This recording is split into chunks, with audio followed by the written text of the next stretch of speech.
রাতে CPU revolve করে ফোনটি অন করে দিয়েছি আর সকালেই আবার নিয়ে এসেছে ফোনটি নাকি বন্ধ। দেখুন আপনারা দেখুন এখানে চার্জিংয়ের লোডিং ওঠানামা করছে, কোনোভাবেই অন হচ্ছে না এবং কি ফোনটি কিন্তু এই মুহূর্তে ডেড মোডে আছে।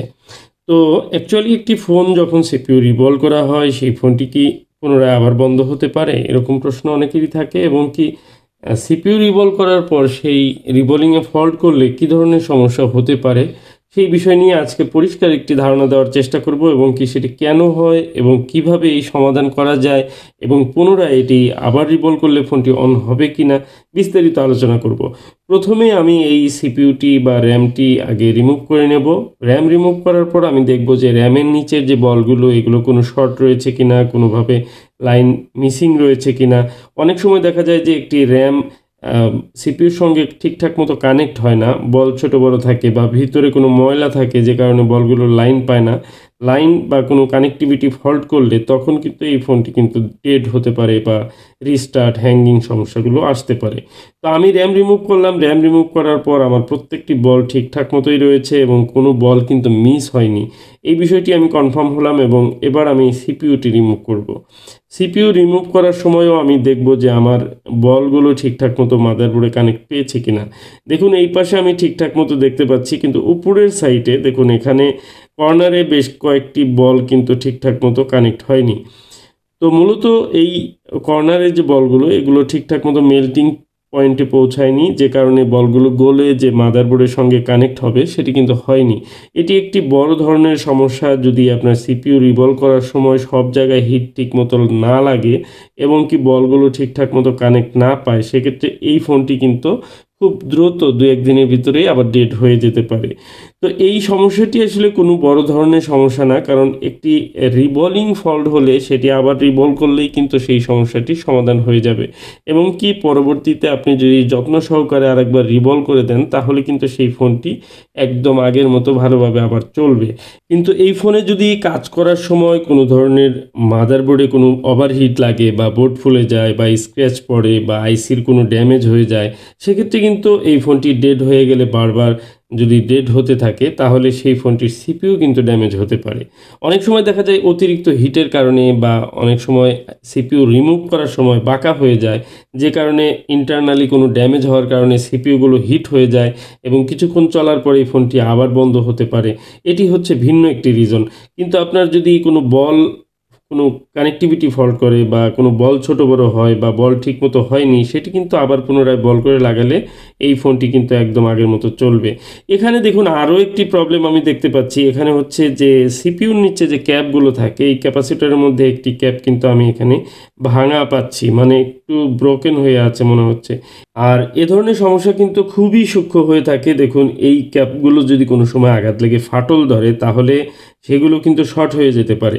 আপনারা হয়তো খেয়াল করেছেন এখানে খুব চুলের মতো সূক্ষ্ম একটি ফাটল, যেটি মনে হতে পারে যে কিছুই না, কিন্তু এই ক্যাপটি কিন্তু শর্ট হয়ে যেতে পারে।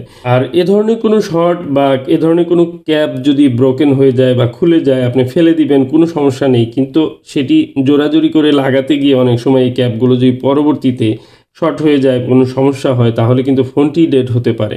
সো এই বিষয়টিও খেয়াল রাখতে হবে। তো দেখুন আমি কিন্তু সিপিইউ আবার পুনরায় রিভলভ করে ইনস্টল করছি এবং এরপর র্যাম রিভলভ করে ইনস্টল করব। তো আজকের এই ভিডিওটা খুব প্র্যাকটিক্যাল ছিল। এই ফোনটির ভিডিও কিন্তু প্রথমত আমি করিনি, কিন্তু যখন দ্বিতীয়বার এই ফোনটি আসলো যে এটি একটি টেকনিশিয়ান আমার কাছে ফোনটি নিয়ে এসেছিল, আর রাতের বেলা খুব শর্ট টাইমের ভিতরে এই সিপিইউটি আমি রিভলভ করেছিলাম। আর এই শর্ট টাইমে তাড়াহুড়া করে করার কারণেও এই প্রবলেম হতে পারে।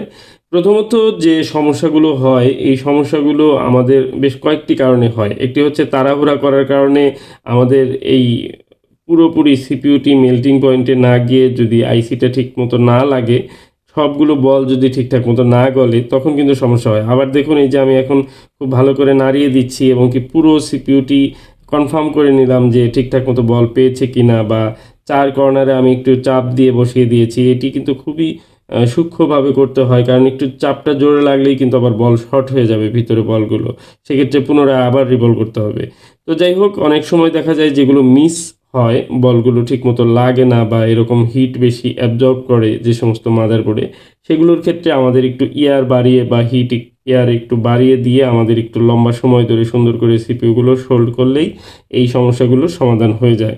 আরেকটি বিষয় হচ্ছে যে আমরা যখন পিপিডি যে রিবোলিং পেস্ট ব্যবহার করি সেটি যদি অপরিষ্কার বা ময়লা থাকে তখনও কিন্তু অনেক সময় এই বলের কোয়ালিটি ভালো হয় না। আবার যে পিপিডি পেস্ট অনেক সময় আছে যে লো মেল্টিংয়ের যে টেম্পারেচারের যে পেস্টগুলো আছে সেগুলো খুব দ্রুত রিবল হয়, কিন্তু যেগুলো একটু টেম্পারেচার হাই সেগুলো দিয়ে রিবল করলেও কিন্তু এই বল কানেক্টিভিটি বা আইসি লাগানোর সময় কিন্তু একটু বেশি হিট প্রয়োজন হয়। এই সকল বিষয়গুলো মাথায় রেখে কাজ করতে হয়। দ্বিতীয় হচ্ছে যে আমরা যখন সোল্ডারিং আয়রনের মাধ্যমে বা ডিসোল্ডারিং উইকের মাধ্যমে সিপিইউ ক্লিন করি তখন যদি কোনো সময় কোনো ক্যাপ ক্ষতিগ্রস্ত হয় সেক্ষেত্রে ক্যাপটি কিন্তু রিমুভ করে দিতে হবে। এটি একটি বিষয়, কোনো ক্যাপ যেন ব্রোকেন না থাকে। এই ব্রোকেন ক্যাপের কারণেও কিন্তু ফোনটি ডেড হতে পারে। এই যে ত্রুটি ছোট ছোট বিষয়গুলো এগুলো খেয়াল করে আমরা কাজ করলে আমাদের যে প্রবলেমগুলো এগুলো কিন্তু অনেক কমে যাবে। বেসিক্যালি আমি সিপিইউর কাজ প্রতিনিয়ত অনেক করি, কিন্তু আমার কাছে রিটার্ন সিপিইউর কাজ খুব কম আসে, যেটি আমি বলি যে আলহামদুলিল্লাহ আমার রিটার্ন কাজ খুব কম। তারপরেও একেবারে যে আসে না সেটি কিন্তু এই ফোনটির যে কাজ করলাম এটি কিন্তু একটি প্রমাণ যে অবশ্যই আসে। সিপিইউ রিবল করলে রিবলিংয়ে ফল্ট হতেই পারে, সেটি কিন্তু এ ধরনের ফল্ট হলে সেটি সমাধানযোগ্য, ভয়ের কোনো কারণ নেই।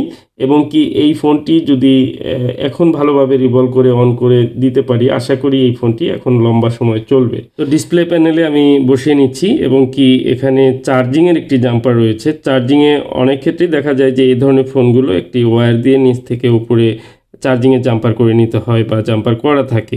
তো এই ফোনটিতে আগে থেকেই চার্জিংয়ের জাম্পার করা ছিল এবং কি যারা কাজ করেছেন যে টেকনিশিয়ান নিয়ে এসেছেন সে নিজেই হয়তো এই ফোনটিতে কোনো এক সময় করে দিয়েছে।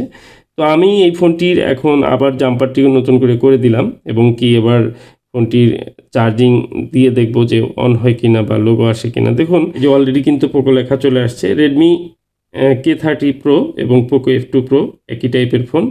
তো ফোনটি কমপ্লিট হয়ে গেল এবং প্র্যাকটিক্যালি কিভাবে সমস্যাটি হয়েছিল, কিভাবে সমাধান হলো বিস্তারিত বলার চেষ্টা করেছি। আশা করি ভিডিওটি ভালো লেগেছে। ভালো লাগলে লাইক করে যাবেন।